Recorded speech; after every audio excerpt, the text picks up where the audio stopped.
Shalom IAKN Lovers, selamat datang kembali di IAKN Podcast and Channel, ruang ngobrol berisi, inspiratif, dan membangun masa depan. Saya Filsa, senang sekali bisa menemani Anda dalam episode kali ini yang akan mengajak kita melihat bahwa musik bukan sekedar hiburan, tetapi sebagai jalan pendidikan, ruang pembentukan karakter, dan alat pemberdayaan masyarakat.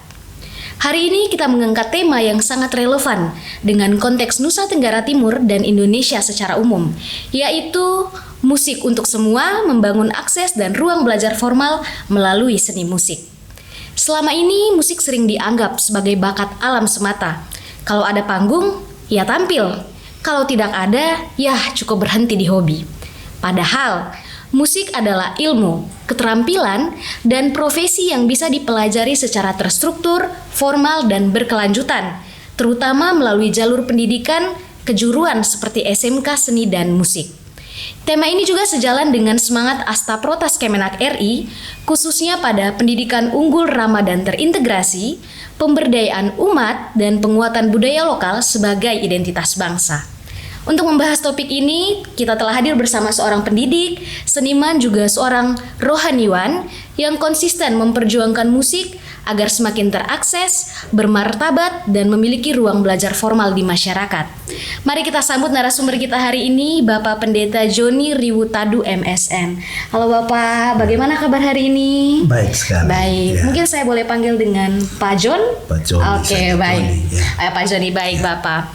Terima kasih Bapak sudah berkenan hadir hari ini untuk berbagi inspirasi dan juga cerita bagi kita semua. Ya. Mungkin kita mulai perbincangan hari ini Bapak dengan satu pertanyaan yang cukup sederhana. Ya.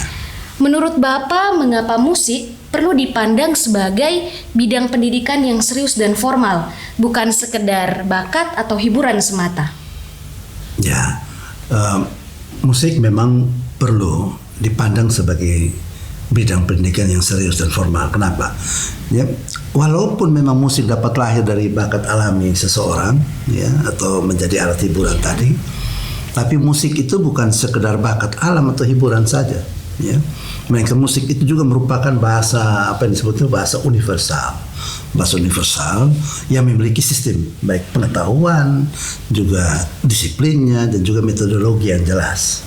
Ya, dalam musik itu terdapat teori, ya, ada tekniknya, ada sejarahnya, ada estetika, bahkan juga etika dalam musik itu. Nah, semua ini menuntut proses belajar yang terstruktur, ya, berjenjang dan juga berkelanjutan. Ya, sebagaimana bidang pendidikan yang lainnya, di musik juga sama. Nah, jika musik hanya dipahami sebagai bakat, maka akses belajar menjadi elitis dan tidak adil. Ya, jadi musik itu hanya mereka yang berbakat atau mampu secara ekonomi yang berkembang saja.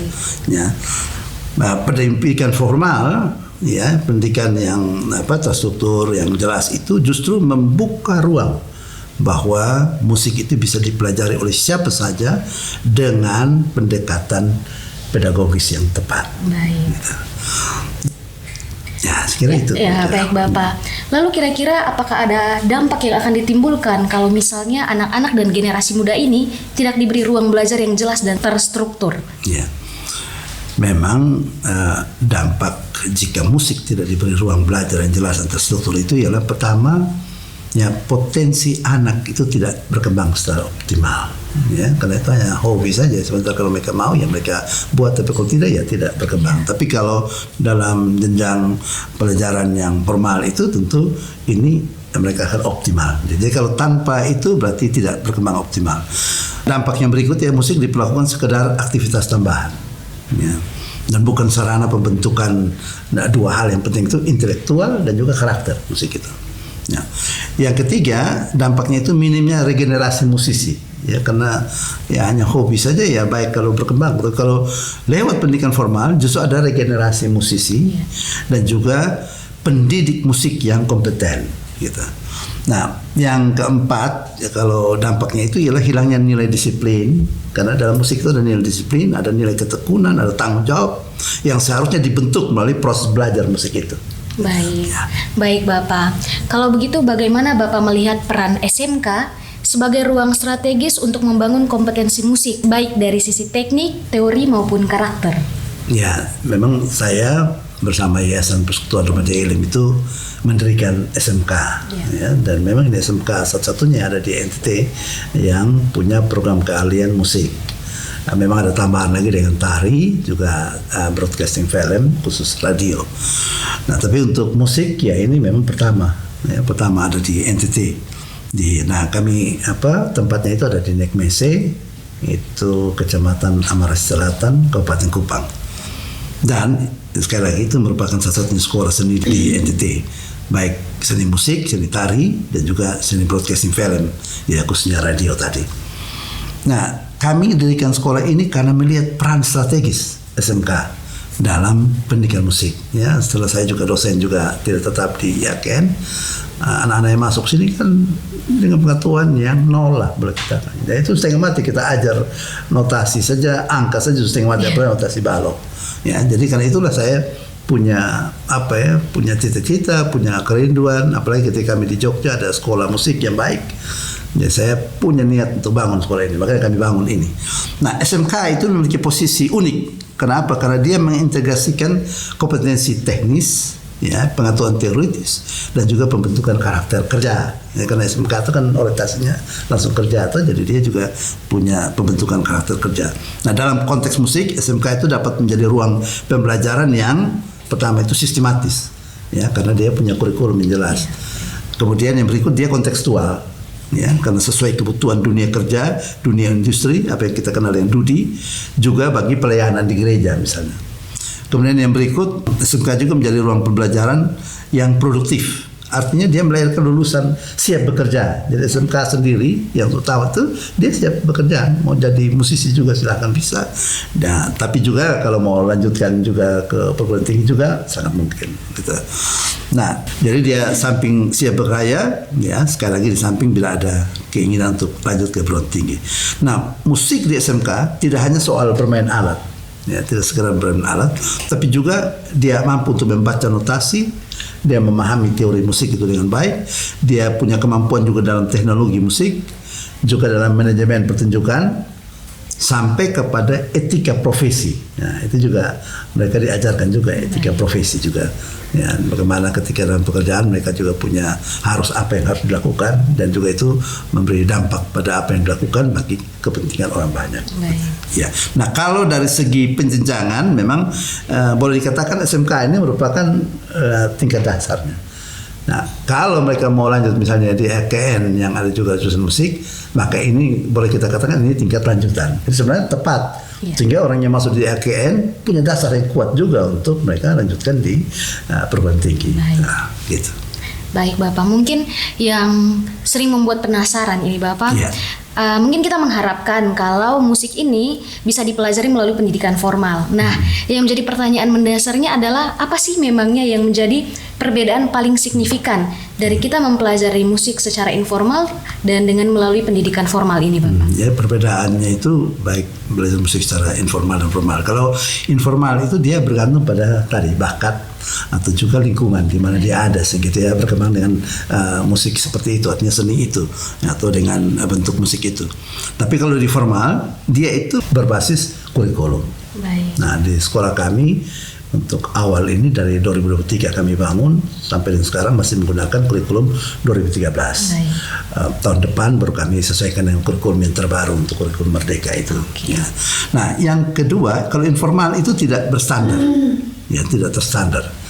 Ya, memang bisa lewat kursus dan lain-lain, tapi itu kan hanya mingguan atau bulanan, sudah mereka ya sedikit ujian, mereka dapat sertifikat, sudahlah dianggap belum selesai. Tapi kalau di formal dia terukur dan juga berjenjang. Ya, kita kan di SMK sampai SMA itu jadi ada kelas 10, 11 dan 12. Gitu. Jadi terstruktur dia dan juga berjenjang. Kemudian kalau di informal kan minim evaluasi, dan saya bilang bahwa ya sekedar evaluasi untuk tahu dia tingkatnya, tapi bahwa dia mampu atau tidak kan tergantung dari yang berlatih itu. Kalau maksimal ya dia punya kemampuan, tapi kalau tidak kan makanya kebanyakan kalau kursus itu ya mau bilang hanya kalau misalnya 10 orang ya 1-2 saja yang bisa berhasil yang baik, tapi yang lain itu tidak berhasil. Ya, karena memang dia minim evaluasi yang menantang mereka untuk berkembang. Nah, kalau di formal dia punya asesmen, jadi punya ujian-ujian kompetensi baik harian yang berkaitan dengan apa yang kami sebut itu kompetensi inti dan kompetensi dasar. Itu poin-poin yang mereka dapatkan dalam pelajaran. Itu diuji setelah satu bagian itu selesai, itu mereka ujian sehingga tahu mereka punya daya tangkap untuk bagian itu. Kemudian ada juga ujian tengah semester, ujian akhir semester, bahkan ada ujian sekolah dan apa yang disebut dengan UKK, ujian kompetensi keahlian. Itu pada bagian ketika mereka terakhir itu untuk mengetahui mereka punya tingkat kemampuan, dan setelah lulus itu dulu baru mereka dianggap sudah bisa menyelesaikan di tingkat SMK gitu. Nah, selain itu kalau di informal itu bersifat temporer. Ya, jadi sewaktu-waktu itu tidak tetap berjalan, dia temporer. Sedangkan kalau formal dia berkelanjutan dan juga berorientasi ke masa depan. Jadi dia kan studi itu kan memang untuk masa depan, tidak hanya sekedar studi hanya untuk mau lulus dapat ijazah, tidak. Apalagi SMK, memang dia studi itu untuk dia bisa berkarya. Nah, jadi saya kira itu perbedaan, dan boleh dikatakan pendidikan formal itu memberi jaminan kualitas dan keberlanjutan. Baik, Bapak. Oke, sebagai seorang pendidik dan juga seorang rohaniwan, bagaimana Bapak melihat hubungan antara musik dengan pembentukan karakter dan juga dengan nilai-nilai spiritual? Ya, hubungan musik, pembentukan karakter dan nilai spiritualnya. Musik itu adalah sarana pembentukan apa yang saya sebut itu kepekaan batin. Kepekaan batin. Dalam proses belajar musik, seseorang itu dilatih untuk mendengar, bukan hanya bunyi yang didengar, tapi juga bunyi yang didengar itu ada punya makna di baliknya. Ya, kita menyanyi misalnya kan bukan sekedar, wih lagu enak tapi kita juga tahu apa makna dari lagu itu. Ya. Nah, disitulah spiritualitas bekerja. Ya. Musik itu mengajarkan ketekunan, karena orang bermusik itu kan harus tekun, baik dari proses latihannya sampai dia sudah mampu memainkan misalnya satu alat musik atau menyanyi, tentu dia harus lakukan yang tekun. Nah, kemudian dia juga harus selaras dalam arti bahwa kadang-kadang menyanyi itu kan juga bukan hanya bukan sendiri saja, harus selaras dengan musiknya yang digunakan, apalagi bersama, berduet, bertrio, berkuartet atau vokal group atau paduan suara atau himpunan alat-alat, kan harus selaras satu dengan lain. Tidak bisa dia mau dengan dia punya sendiri, nanti dia beda dari yang lain, dan itu yang kita dengar yang fals, tidak baik, itu karena dia menyimpang dari apa yang selaras. Nah, musik menuntut itu. Ketertiban juga.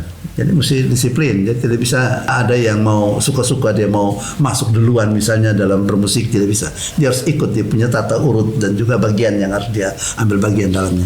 Begitu juga dengan kerendahan hati. Ya, musik itu mengajar kita kerendahan hati. Ya, tidak bisa egois, tidak bisa sombong juga. Karena kita dalam kebersamaan itu harus memahami satu dengan yang lain dan juga bisa menjadi satu, sehingga apa yang namanya itu harmoni itu, ya, jadi harmoni. Nah, termasuk ketika secara khusus musik itu digunakan untuk ibadah juga, ya, musik digunakan untuk ibadah. Maka nilai imannya itu dihadirkan melalui musik. Ya, makanya ibadah kita tuh kan dipenuhi oleh musik. Sekitar ya 50-65% ibadah kita itu kan musik. Nah, jadi dia lebih banyak jumlah waktunya dibanding khotbah. Itu. Karena memang musik itu alat yang tepat untuk menyediakan baik suasananya, bahkan sampai nuansa iman. Ya, makna iman itu ditemukan dalam musik. Nah, makanya ya, pujangga besar ya, Santo Agustinus dari Hippo itu dia bilang apa? Dia bilang kui cantat orat bis, yang artinya dia yang bernyanyi itu sama dengan berdoa dua kali. Ya. Itu ya. Dia yang bernyanyi itu sama dengan berdoa 2 kali. Ya, kata-kata ini menunjukkan betapa kuatnya yaitu hubungan antara musik dan spiritualitas itu, ya. Dan bagaimana nyanyian bisa menjadi bentuk doa yang kuat. Nah, bagi saya musik adalah jalan pedagogis menuju pembentukan manusia seutuhnya, baik dari segi akal, dari segi rasa, juga dari segi iman. Baik. Nah, gitu kan. Baik, Bapak, berarti menyanyi yang baik sama dengan berdoa 2 kali ya, Bapak. Iya. Oke. Baik, Bapak, sebenarnya ketika seorang anak mempelajari musik dengan serius, nilai apa yang sedang dibentuk saat itu? Ya, nilai yang dibentuk melalui belajar musik secara serius itu pertama itu disiplin dan konsistensi. Ya. konsistensi itu ya, seperti komitmen juga, ya tidak bolong-bolong. Ya, konsistensi itu dia harus belajar. Nah kan begitu, orang musik itu tahu bahwa dia kalau belajar dengan rutin, dengan baik, dengan standarnya, dia akan berhasil. Tapi kalau belajar ini hari kemudian besok dia pemalas, ya, dia tidak akan berhasil dengan baik. Nah, coba saya mahasiswa juga begitu. Mereka kuliah tapi mereka harus betul-betul belajar bertahap itu dengan baik, dengan tekun. Nah itu yang disiplin dan konsistensi itu harus berjalan. Nah yang berikut kesabaran dan ketekunan.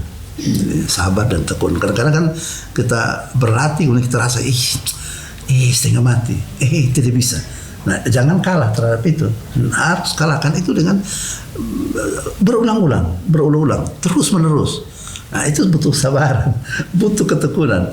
Nah, nanti baru dibalik itu baru kita temukan bentuknya. Baru kita bilang, aduh, nggak enak lagi. Akhirnya dia latih dan tekun. Akhirnya dia punya kemampuan yang luar biasa. Sebenarnya dapatnya dari situ. Nah, kemudian kerjasama dan saling mendengar. Itu nilainya. Kerjasama dan saling mendengar. Itu memang prinsip dari musik memang begitu. Ya, kerjasama dan saling mendengar. Begitu juga tanggung jawab atas peran masing-masing. Ya betul-betul. Jadi kalau ada partitur musik misalnya, ya ada bagian yang ini harus menonjol, ada bagian yang itu yang menonjol. Nah, kita harus menyiapkan diri untuk masuk ke arah itu. Jadi tidak bisa kita kita mau masuk sendiri. Tidak bisa. Dia harus sesuaikan dengan partitur, dengan yang sudah disiapkan, konsep yang disiapkan. Nah, itu membutuhkan tanggung jawab atas peran masing-masing dengan tepat. Dan yang terakhir itu nilai yang bisa kita dapatkan itu penghayatan nilai keindahan. Dan nilai keindahan itu sebagai refleksi iman juga. Baik Bapak, kita sudah bicara tentang nilai-nilai nih Bapak. Mungkin sekarang kita menyinggung sedikit mengenai bagaimana tantangan di lapangan. Ya. Dalam upaya membangun pendidikan musik yang terakses dan kuat di masyarakat, tantangan apa yang paling sering Bapak hadapi, baik dari sisi kebijakan, fasilitas, maupun dari pola pikir masyarakat? Nah, terhadap 3 poin yang diangkat oleh kakak itu, saya sebut juga 3 tantangan. Yang pertama itu dari segi kebijakan. Nah, segi kebijakan ini, musik itu belum diposisikan sebagai kebutuhan strategis pendidikan. Nah, buktinya itu yang kami baru bangun SMK ini baru yang pertama ini.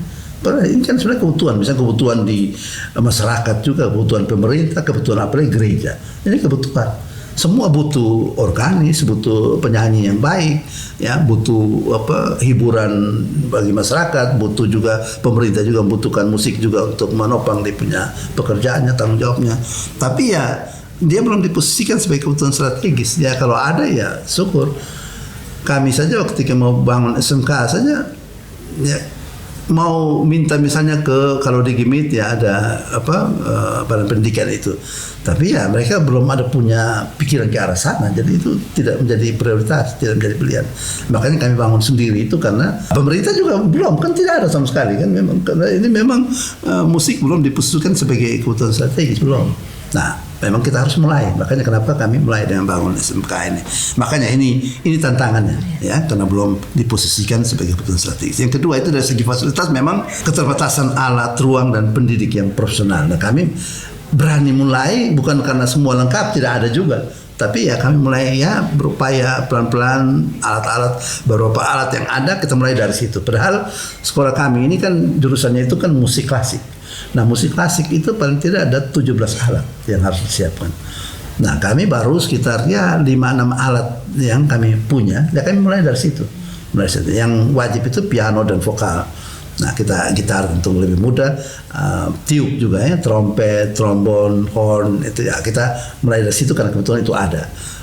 Kemudian juga gesek untuk biola. Nah, kita mulai dari situ. Nah, beberapa alat yang lain, apalagi alat-alat yang besar ya kita belum ada, ya kita menunggu waktu ketika sudah ada baru kita kembangkan itu.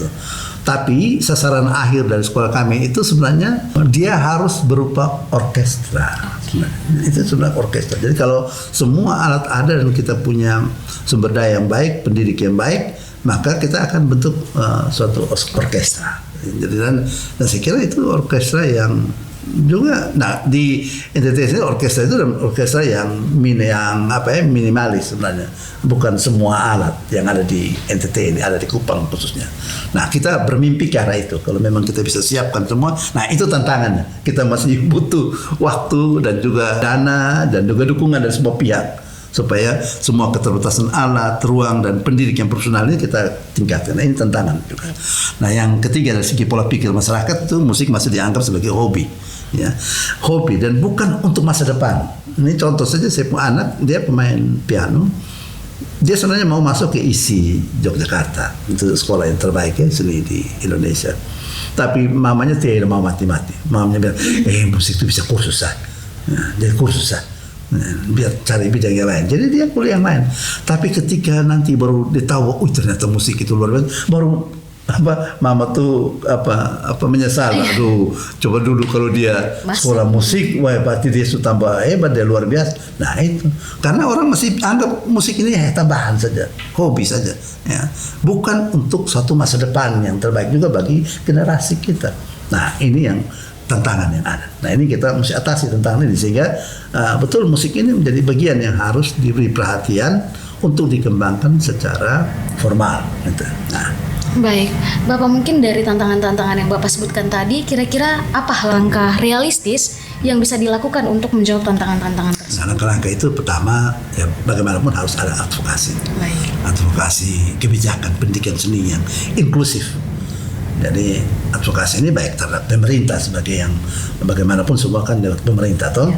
Nah kami sendiri, kami bersyukur juga dengan perkembangan pendidikan sekarang oleh pemerintah, ya dia tidak pandang lagi sekolah negeri atau sekolah swasta. Itu yang luar biasa.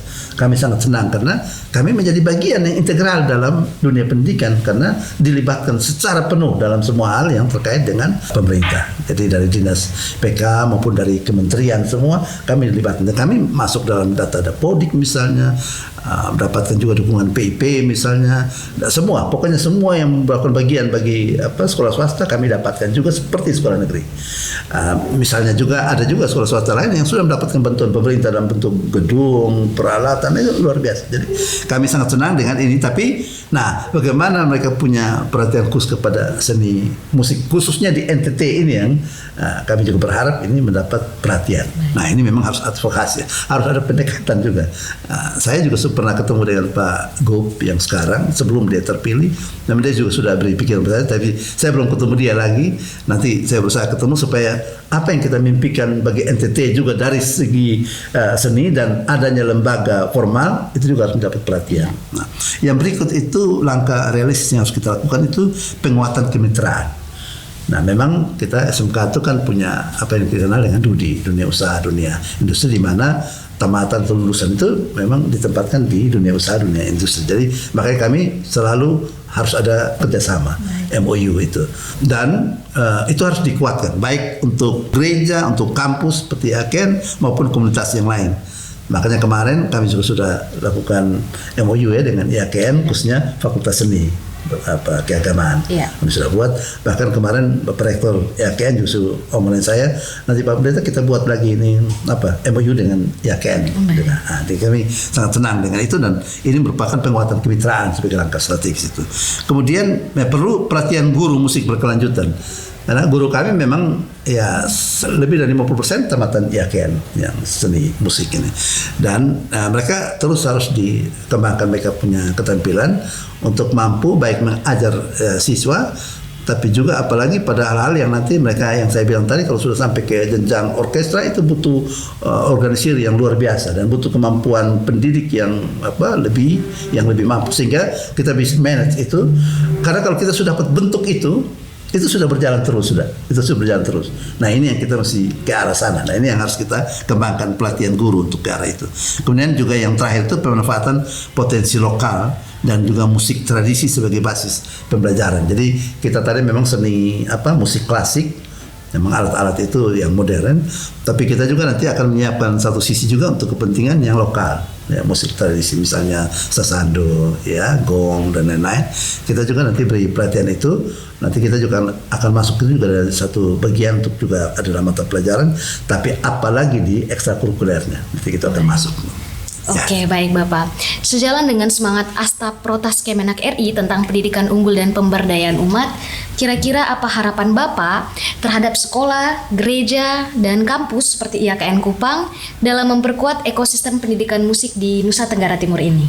Ya, tadi kakak ngomong soal Asta Protas Kemenak RI. Ya. Itu kan khususnya poin 4 itu saya sudah lihat itu soal pendidikan unggul dan pemberdayaan umat itu. Nah, harapan saya terhadap misalnya sekolah ya dalam kaitan dengan ini. Ya, pertama itu menjadikan musik sebagai bagian integral pendidikan, ya. Bukan pelengkap, tapi bagian integral. Sekolah perlu berani berinvestasi, ya, pada kurikulum dan SDM musik, ya. Dan itu misalnya saja untuk sekolah umum yang SMA, ya, harus perkuat juga di ekstrakurikulernya, itu harus ada musik gitu. Jadi baik paduan suara atau alat-alat musik yang mereka harus kembangkan, dan itu harus menjadi salah satu bagian daripada bidang yang ada dalam ekstrakurikuler. Sedangkan kalau sekolah khusus seperti kami SMK, ya itu menjadi bagian dari kompetensi keahlian seni musik. Nah, dan seni musik ini dalam kebijakan pemerintah itu ada dua, seni musik klasik dan seni musik populer. Ya, jadi ini untuk sekolah. Ya, kita kembangkan ke dua arah itu. Nah, di samping kami juga nanti akan kembangkan juga tari juga. Nah, tari juga itu tentu hal pertama juga di NTT. Tapi ini karena kita juga masih minim peminat sebenarnya. Padahal tari ini kan menjadi bagian juga dalam budaya kita. Bahkan di gereja pun itu jadi bagian, apalagi di masyarakat, dan juga digunakan juga oleh pemerintah. Cuma ya itu yang saya bilang, kita masih melihat itu semua sebagai pelengkap saja, belum menjadi suatu yang integral dalam pendidikan. Nah, ini harus diberi perhatian, dan sekolah harus mampu ke arah itu. Makanya kami dirikan sekolah ini, SMK Kristen Aaron McMaster, untuk kepentingan itu, menjawab tantangan itu. Yang kedua, untuk gereja, kita punya harapan gereja itu harusnya menjadi ruang apa yang saya sebut tuh inkubasi bakat dan spiritualitas musik. Jadi dia bukan hanya sekedar kebutuhan liturgis untuk beribadah, tapi dia menjadi tempat di mana siswa kita berkembang. Artinya semua yang bermusik itu bisa dikembangkan dengan baik. Nah, kita dulu ya orang yang beribadah dan ahli musik itu hanya membantu pelayanan. Nah, sekarang kita bersyukur karena sudah difungsikan juga baik sebagai pemusik, sebagai pemandu nyanyian jemaat misalnya. Bahkan juga sudah ditambahkan dengan ada mereka punya uang transport. Nah, itu suatu yang baik. Tapi yang kita kurang ialah bahwa kita belum mengembangkan pada apa yang namanya pelayan di bidang musik. Itu belum. Nah, itu hanya orang-orang yang beri diri saja untuk ambil bagian, tapi belum ada pelayan khusus bidang musik. Nah, memang kita harus kembangkan ke arah sana. Harus ada pelayan musik.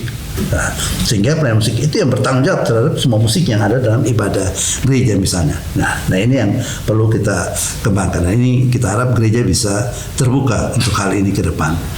Kemudian kalau untuk kampus, ya termasuk IAKN, ya harus kampus ini menjadi pusat pengembangan keilmuan, pusat pengembangan apa yang namanya riset juga tuh. Kemudian kaderisasi pendidik musik yang kontekstual dengan NTT. Nah, jadi kita memang musik ini kan memang universal dan dia sifatnya umum, tapi juga harus punya ada sisi di mana kita punya kekhasan dalam konteks NTT. Nah, ini apa ya, kan juga harusnya mengarahkan dia punya pengembangan ke depan dalam hal itu. Dan artinya kontekstual itu artinya mengakar pada budaya tapi tetap berstandar akademik. Nah, termasuk tamatan lulusan IAKN yang kami juga sangat harapkan menjadi guru juga di SMK Kristen Aaron McMaster. Itu kami punya harapan juga. Makanya selalu saya juga sampaikan ke dekan Fakultas Seni, kalau ada tamatan yang siap menjadi guru di SMK Kristen, kami dengan senang hati terima. Gitu. Oke, itu harapan kami untuk kampus ini. Baik, Bapak. Terima kasih banyak Bapak atas pemikiran dan pengalaman yang sangat mencerahkan. Dari perbincangan hari ini kita belajar bahwa musik adalah bahasa pendidikan. Musik adalah ruang pembentukan karakter, dan musik adalah jalan masa depan jika diberi akses dan ruang belajar yang layak. Ketika musik diajarkan secara formal dan terintegrasi melalui SMK dan lembaga pendidikan, maka anak-anak tidak hanya belajar tentang nada, tetapi juga disiplin, kerjasama, ketekunan, dan tanggung jawab. IAKN Lovers, pendidikan unggul tidak selalu dimulai dari ruang kelas yang sunyi, tetapi juga dari bunyi-bunyi harapan, bunyi kreativitas, dan bunyi masa depan. Sebelum kita menutup episode hari ini, kami persilakan Pak Pendeta untuk memberikan closing statement bagi para pendengar setia IAKN Podcast and Channel. Ya, baik. Sebagai kata penutup, ya saya mau katakan bahwa musik itu untuk semua, bukan slogan. Ya, melainkan ini komitmen keadilan pendidikan. Ketika musik diberi ruang belajar yang formal dan bermartabat, sebenarnya kita sedang membangun generasi yang bukan hanya terampil, tapi juga yang berkarakter dan berjiwa. Saya kira itu yang dapat saya sampaikan sebagai penutup. Baik, musik untuk semua bukan slogan. Ya. Oke, terima kasih Pak. Terima kasih juga para IAKN lovers yang telah setia menemani IAKN Podcast and Channel hari ini. Jangan lupa like, share, and subscribe agar semakin banyak yang terinspirasi oleh kisah dan gagasan baik dari anak-anak bangsa. Saya Filsha pamit undur diri. Sampai jumpa di episode berikutnya. Salam seni, salam pendidikan. Tuhan memberkati kita semua. Shalom. Salam. Ya.